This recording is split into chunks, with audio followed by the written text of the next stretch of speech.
Because I'm summarizing some stuff here that I think most of you are aware of. I think 90+% of economists are negative about rent controls. I read a review on that recently because they do decrease supply, they reduce incentives for maintenance, except in a few settings like Sweden and, as I now learned, also Germany. But I'm going to talk about a few things that impact how the housing stock is utilized, because we have basically a global affordability crisis in the world, which is kind of how I'm framing this paper. And in the short term, the best thing we can do to alleviate this crisis is how we use the existing housing stock. It's not so much about building new housing stock, even though that is important. It's about how we use what we have. And rent control actually impact that to a significant degree. It decreases mobility, and it tends to decrease mobility the more severe rent controls become, i.e. when the difference between rent controlled rents and market rents increase, people move less because the contract is valuable. There's also an aspect of ineffective targeting of subsidies. The rent control to be motivated because we want to help low-income households. The problem is they tend to not do so. Like, for example, this great study by Glazer, I don't have it here, but the Glazer 2003 study found that in New York, for example, they tend to, like high-income households tend to benefit as much as low-income households. So yes, some low-income households benefit, but high-income households do as well. Same thing in Sweden. Frederick here and I wrote a paper a couple years ago. We found that the people that get rent control apartments in central Stockholm tend to have incomes that are 30-something% higher than the average income. Because you have to know people, you have to contact. So, and this, of course, so the decreased mobility, the ineffective targeting is also, so these two will probably lead to this, a misallocation of heterogeneous apartments across heterogeneous households. So what do we mean about that? Have a look at it here. Like, we have too much demand, too little supply. So who's going to get the apartment? We need to have an allocation mechanism. So what I'm going to look at is basically allocation through queuing. But in Sweden, you can get an apartment through 3 major ways. You know a landlord, you buy a contract on the black market, or you queue. Queuing is very popular. So I'm going to look at how much more housing the houses consume or rents are discounted, and what is the overall impact on utilization on the housing stock. Because basically, who gets the apartment has an impact on these things. Because let's say we have a low-income household, our goal is in fact for them to consume more housing. I mean, they can't afford a bedroom for their kids, so we want them to. But the problem is that someone like myself gets rent control apartments. I got the idea for this paper actually when I was living in the US, because I was renting a 1-bedroom apartment, and I thought that another bedroom would have been really nice. But it was so expensive that I thought, even though it would have been nice when I have guests or family visiting, it's not worth it, because it would have been, say, $500 or $1,000 more a month. But if I, for example, in Sweden, would have had sufficient time in queue to get so I can have access to the rental apartments, I would have probably drawn the conclusion that it's only $200 more a month. I'll get that extra bedroom. Because when something is cheap, we tend to consume more of it. Like when I go in the grocery stores, there's a sale on yogurts, I'll buy more yogurts. And rent controls are going to work the same.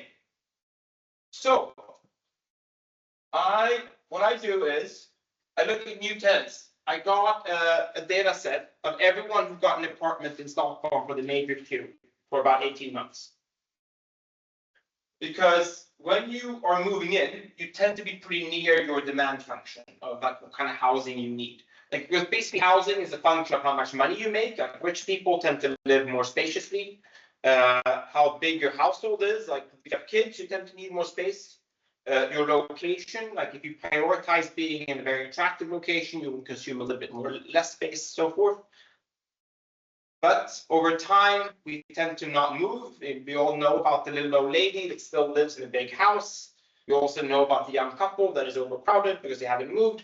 So over time, our housing becomes kind of inefficient for different reasons. But when we move in, we tend to be pretty rational about what housing we pick. So that's why I look at new tenants. I also have a setting where there's a big variation in the discount people get on rents. In Stockholm, we have some apartments that have rents pretty close to market rates because they're newly constructed. But we also have apartments that are very, very cheap.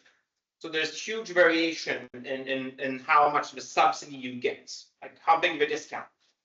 Are you paying full price for yogurts, or are you getting a 5 for 2 option? Like we have like one of those. It's also universal rent controls. So Frederick knows all about this, and he might also talk about it. Basically, rich households and poor households rent. So it gives us a good setting because there's variation in everything we want to check for.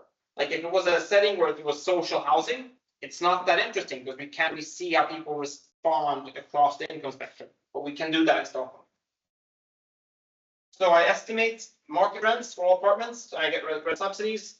They match it with data on household characteristics. So as I mentioned, we have all-encompassing uncontrolled Stockholm. New apartments can have slightly higher rents.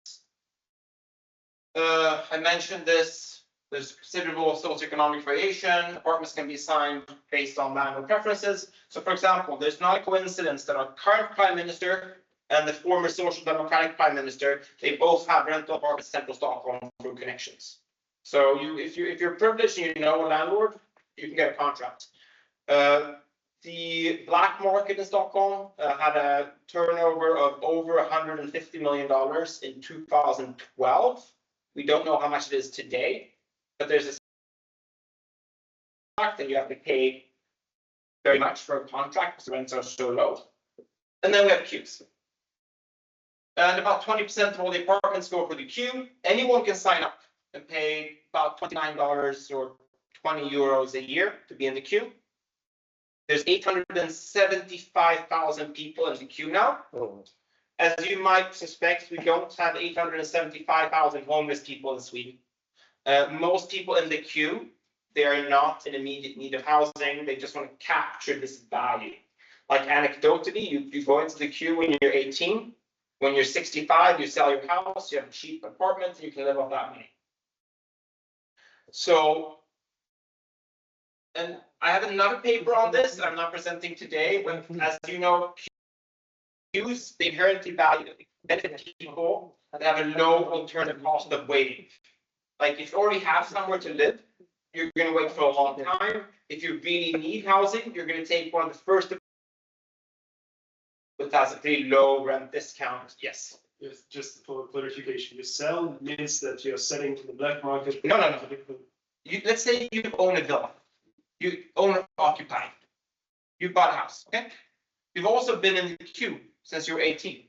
Mm-hmm. So when you have 25 years in the queue, you can get a 3-bedroom apartment in central Stockholm for 1,000 euros a month.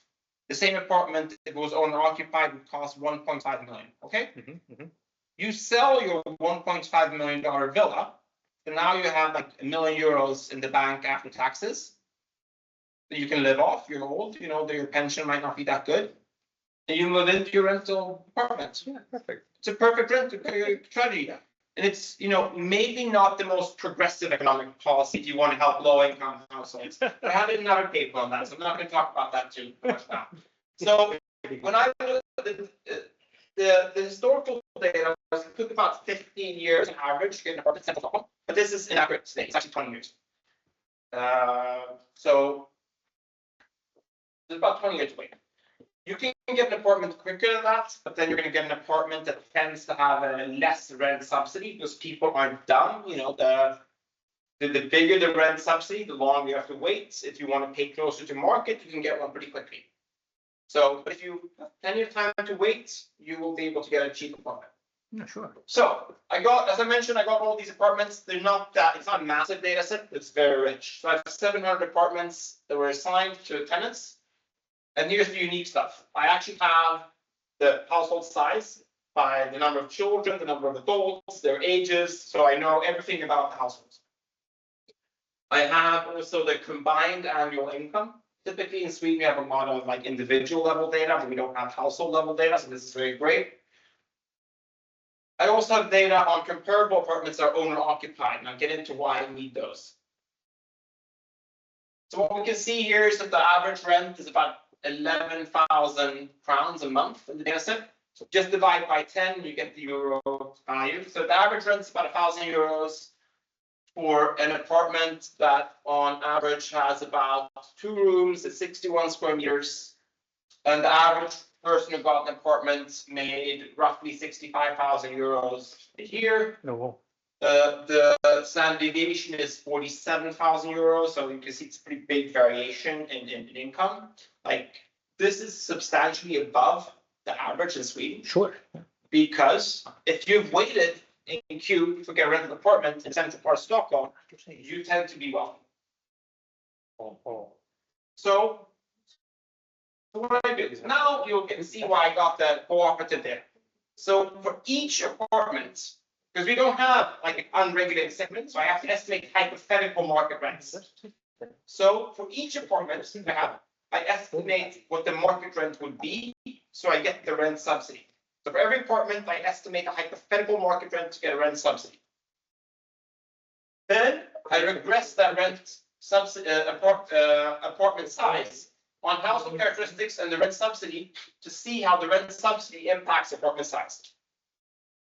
Fairly straightforward process of I do. Because we see here,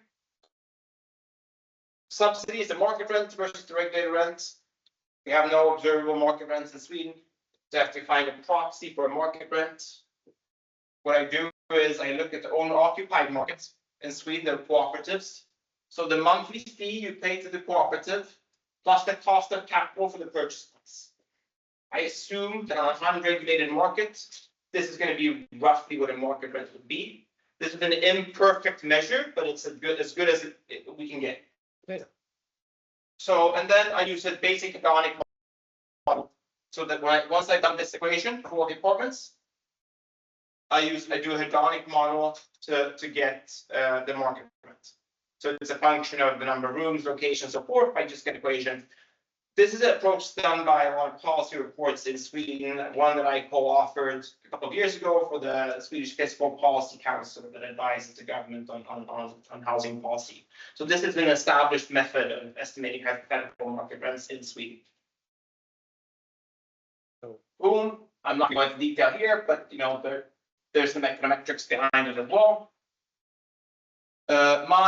So here as I mentioned, the observed rent is 11,000 crowns.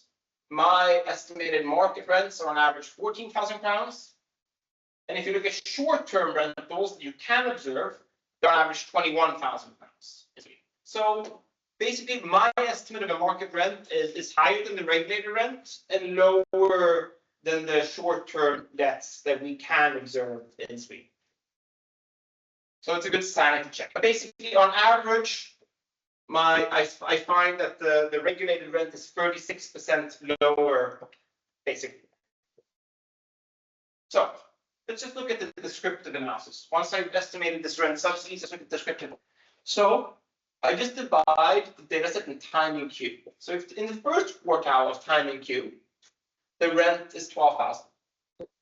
And in the fourth quartile of time in Q, it's only 10,000. So we can see that people will wait longer for lower rents. Because here in the fourth quartile of time in Q, they've waited on average for 27 years. And they rent the 71 square meter apartments that they only pay 10,000 for. But these people here, they've only waited 11 years in Q, and they pay 12,055 square meters. So people aren't dumb. They will wait longer for cheaper apartments. What we'll also see here, these are the least subsidized apartments here. There's 35 square meters per person here. 35 square meters per person. And when people wait for 27 years, there's only 44. There's 44 square meters per person. They live way more spaciously. So Just sorry, is that the thing? So the green one, that is the actual rent they pay. yes, And the discounts, that's one here. That's not. Yeah, I can see here actually that this is white, which of course shouldn't be. Yeah. This is square meters per inhabitant. Okay. So just look at it, like how, this is, Because I assume the discount is higher in the highest point. yes, yeah, because you can impute the discount here just through the rent and square meters. And you'll see that, but I basically, guess the location is mattering a lot too there. but yes, but I'm only looking at the attractive city center. But basically, so I since I only have 5 minutes, estimation of household demand. So the quantity of housing you consume is a function of your income, the location, your household size, and so forth. Boom, I'm not going to talk about this. I instrumented. I'm not going to talk about econometrics. There is econometrics here. What I find is here. Okay. In Sweden, in the municipality officially, the average Swedish person consumes 32 square meters per person. What I find is that in my data set, the average person consumes 39 square meters per person. And if you have the most subsidized apartments, you consume 42 square meters per person. Oh, really? Oh, So what I do is I take my econometric analysis and I make a prediction by setting all the subsidies to 0. Because I ran this regression here, but basically apartment size is a function of the subsidy, which is highly significant. And income, and I control for the neighborhood, I control for the household composition, and so forth and so forth. So I set the, and I have a pretty decent explanatory power, everything is significant, I do a lot of robustness tests. I set the rent subsidy to 0, and the average apartment size goes from 60 square meters to 51. And we would see that people would rent a 17% smaller apartment, controlling for income, household size, which actually puts us pretty close to what the median is in the county as a whole. Rent controls are less severe. So what do I find by that? So I do a kind of when I have this thing, so basically if we have market rents, people will rent 17% smaller apartments. What does that mean? It means that the renter population, I just look at, okay, how many people could we fit into the entire rental stock in this geography? And we would have about 15% more renters, or like 16,000 more people in the existing housing stock. So going back to the first question I said about utilization of the housing stock, rent controls, 16,000 people are displaced from central Stockholm because of rent controls. That's it. yeah, thank you.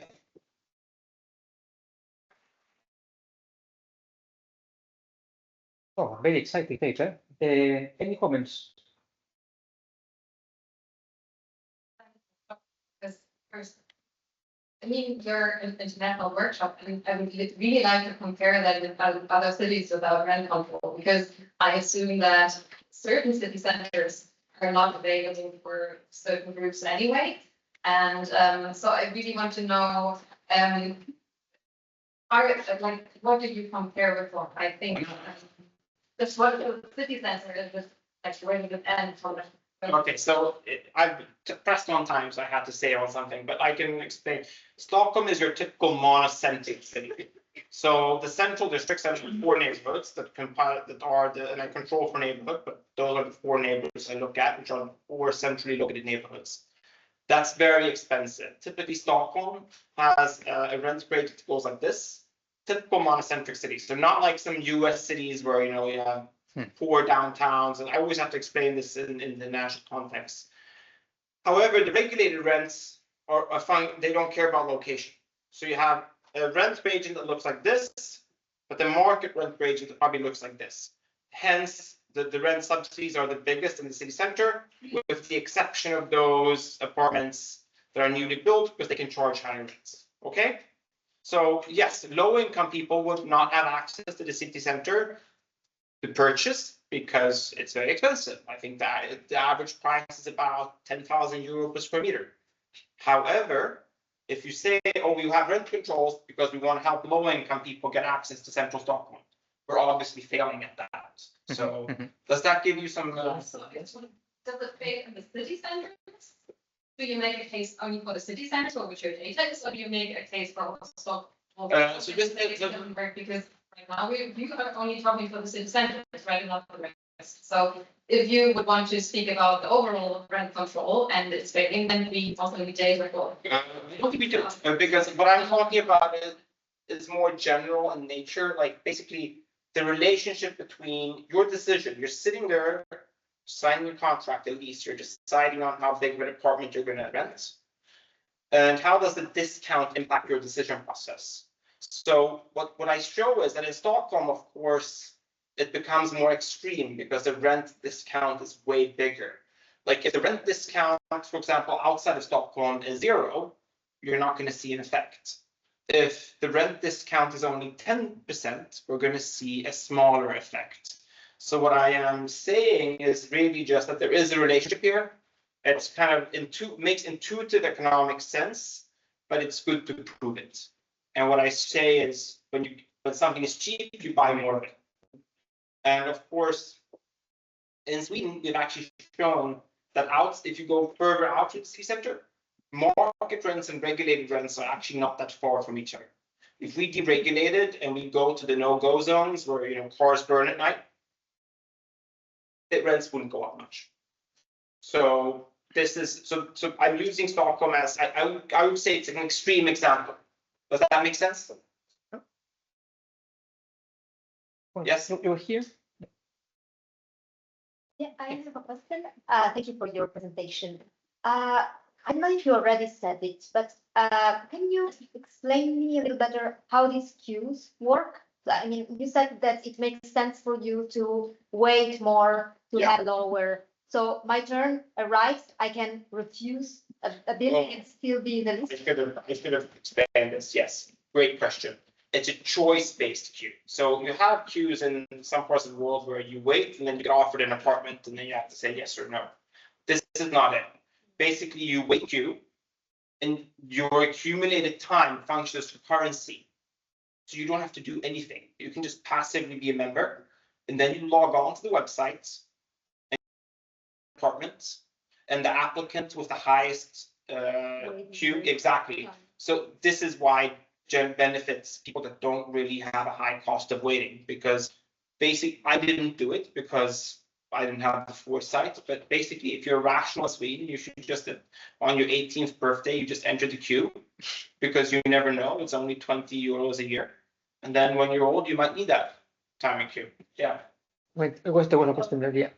Yes, one thing I was really thinking of, I don't know whether you noticed that recently there was a paper in the Journal Public on the Dutch public housing allocation. They say that actually the welfare losses of the Dutch waitlist allocation are actually very small. Okay, but I always have difficulty wrapping my head around the results. So my question is sort of, you look at new entrants, right? Yes. And I guess for new entrants, the distortion relative to market pricing is enormous, both owner-occupied, both private rented. But in practice, like even a lot of owner-occupiers or private renters, in the long term, they become completely insensitive to sort of any price changes. And that's why I think in that paper they find very little misallocation. So I was wondering, do you think that's the case here too? Or is it because we're here in the city center of Stockholm, where maybe there is a lot of misallocation going on because this is the most desirable housing? Both. I think you're touching upon an interesting aspect because there is like misallocation. If you talk about allocation and the fact we want big household and big apartment, there's a lot of misallocation because of lock-in effects. Yeah. But for example, on the owner-occupied market, you might have taxes, when you sell and things like that, that causing people to lock in. Also, just like human bias, we just want to stay put. So I think both of them drive misallocation. But I'm just looking at one aspect, which is like the incentive when you sign a lease. Yeah. Yes, I agree that most people actually never separate these effects or talk about how they actually are different effects, which I actually try to mention in my paper. Philippa, you were. Okay. Any further questions?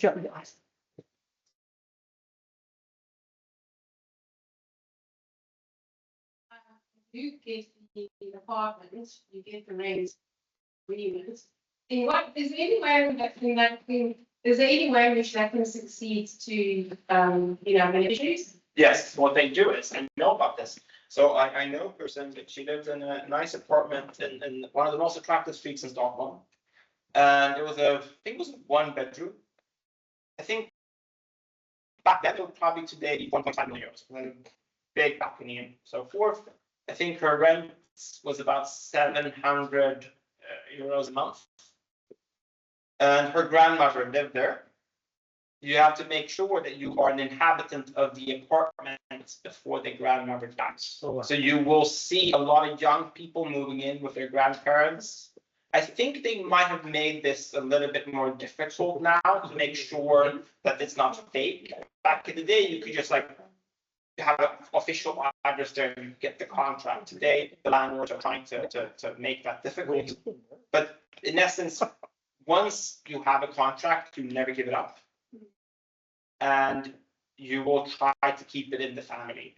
Hence, actually, if you look at the queue, even though these newly built apartments are a very small part of the stock, they are vastly overrepresented amongst allocated apartments, and more so over time, because that's where you see the turnover. So newly built apartments might be what, 10-15% of the stock, but like 30-40% of all allocated apartments. Just because of this, once you have an apartment, you don't give it up. Yes, that's very important. Yeah, I have a little remark before you go. Are there any requirements to get into the queue?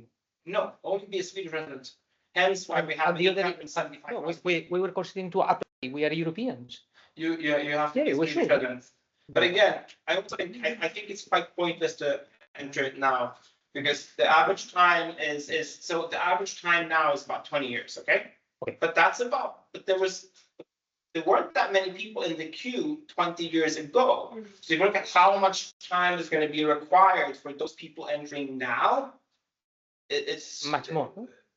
I actually like I don't know. The average age now for someone getting an apartment is 50 already. 50 in city center, but you can get something in the no-go zones in 10 years on average. No, also, yeah.